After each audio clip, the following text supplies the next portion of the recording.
Welcome back, everybody, and stay right where you are. Whether or not lights should be installed at Wrigley Field is a many-faceted issue, and one on which, of course, even the neighbors cannot agree at this point. The leader of a citizens group which is in favor of lights is Wrigleyville resident Bill O'Malley.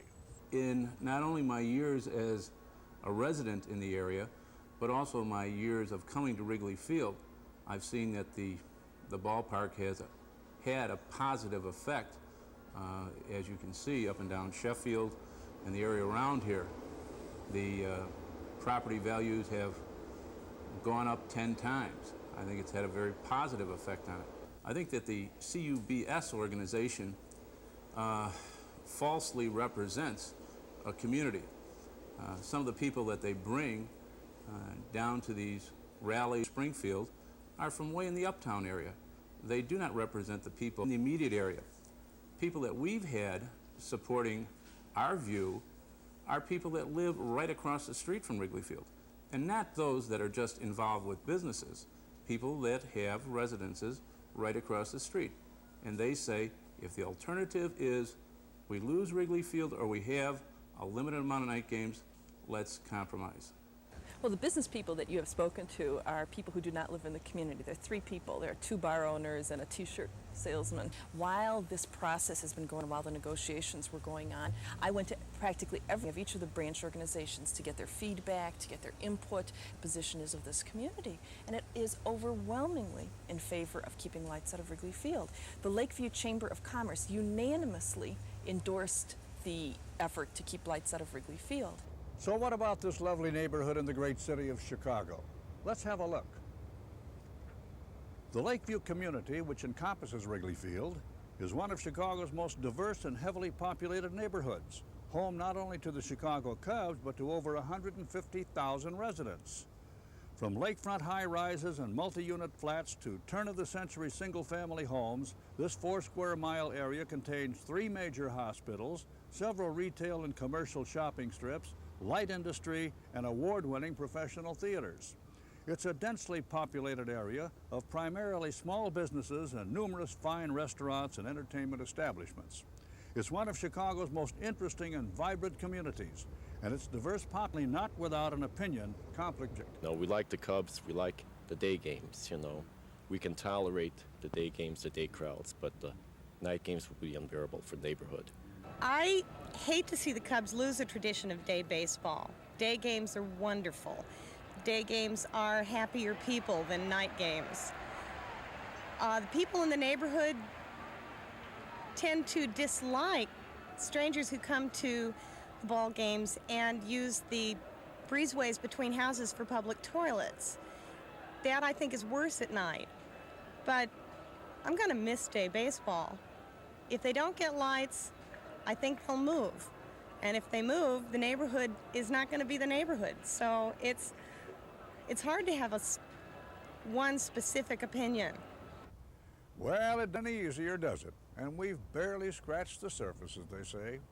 When we return, we're going to be talking with some of the people who have invested a lot of time and a lot of money in this flourishing, the local business owners. I think there ought to be lights. The Cubs have been here forever. They ought to stay here forever.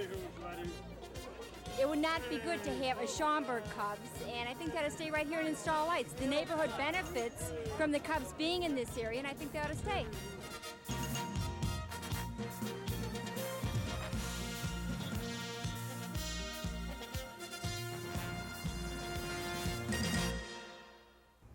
There's no doubt that the Wrigleyville area has prospered and developed over the past 2 decades.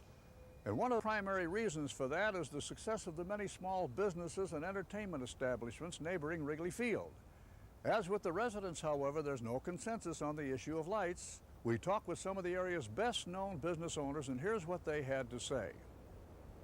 A nighttime game scenario without a major solution to the parking and congestion problem would create enormous traffic jams and major problems that would interrupt the theater business at night.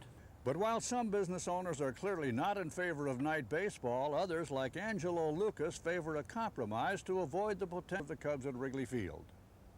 I'm not sure if you can suggest that the CUBS represents the neighborhood. but the paper is a community newspaper, took an independent poll, and that poll suggested that 63% of the immediate community in the Wrigleyville area would want the Cubs to stay here with some amount of night games. Perhaps the most outspoken and best known of the area businessmen is Jim Murphy, owner of Murphy's Bleachers, located directly across from the ballpark. Well, most of the restaurants I've talked to in the area feel that the Cubs are a very substantial part of their business, and that's not just within a block of here, that goes within miles of here. And they bus people in, they set up programs for them so that it does help the parking problem substantially. There's I've had response from people from everywhere from two companies, which I can substantiate, they support the Cubs staying here at Wrigley Field. There is a certain unknown if the Cubs leave Wrigley Field. In other words, what is going to go in there next? Hopefully, this whole thing ends up into some type of a compromise where we are able to, that the Cubs organization, and I mean the real Chicago Cubs organization, will help the community in resolving many of these problems that the community foresees as a possibility only. It's only a possibility of happening. And when they do arise, that the Cubs organization will assist in alleviating these problems if we get to a night game situation, which they claim that they have to stay at Wrigley Field. Our position is we don't want to lose the Cubs at Wrigley Field and to save Wrigley Field. And for being one of the oldest ballparks in the country and one of the most beautiful, it's one of these few structures, I think, that should be worked at keeping. And we're our darnest to try to keep it just that way and to try to develop a compromising attitude with the rest of the citizenry.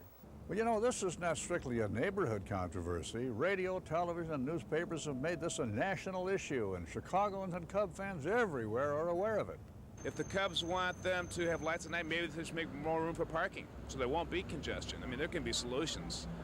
Well, I think the people in the neighborhood ought to have the rights to a little peace and quiet. And it's been a long-standing tradition. I don't think it's like the America's Cup. It's something that shouldn't be broken, I don't really think.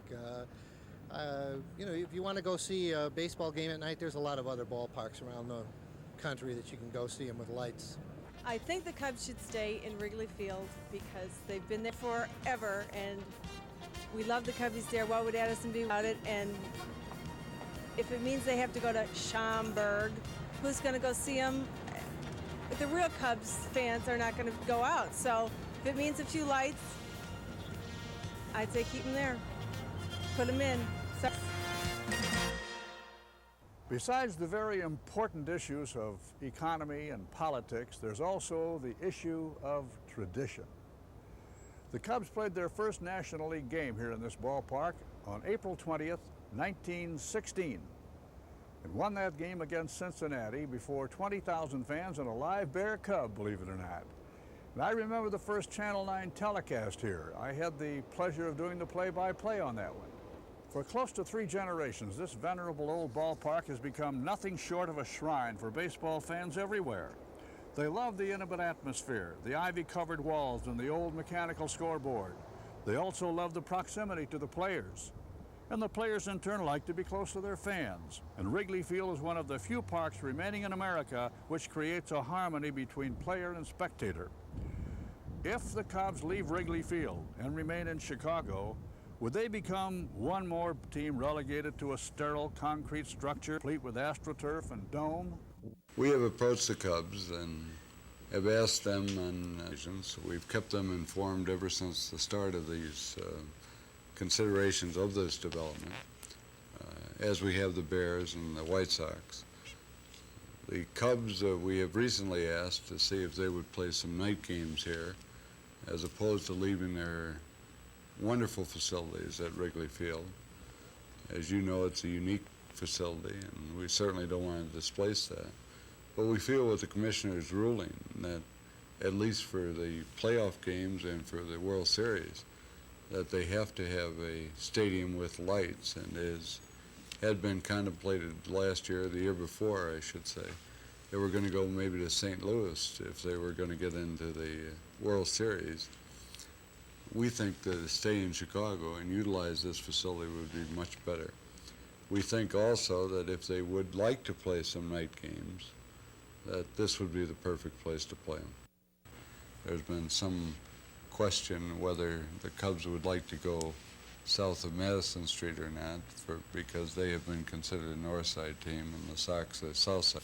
We consider this an extension of the loop, the central area that should commandeer all of the football and baseball teams without any preference to north or south. Certainly hope the Cubs would be happy as tenants. I hope everybody would be happy as tenants, and there'd be nothing better than to have all three teams play in the stadium.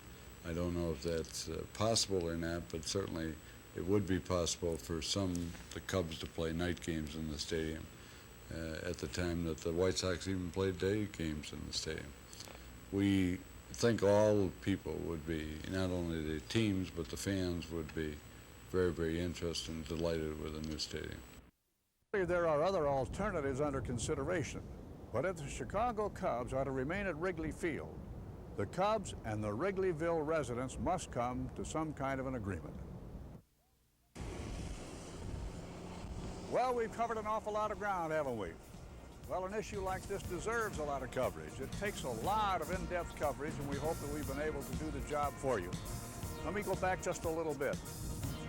A lot of people think that Phil Wrigley would never put in lights. Not true. He once had the light plant bought, and then all of a sudden came a thing called Pearl Harbor, so that took care of that, because he wasn't going to let that critical material be used for something as comparatively unimportant as baseball when the Army engineers and the Seabees could use it. Later on, I remember, because I sat on the Cub board, Phil Wrigley saying yes, he would put in lights someday, if only to finish ball games. And he also said, when people said to him, would you never put in lights, he said, never is a long, long time. Good luck. See you at the ballpark. Play ball.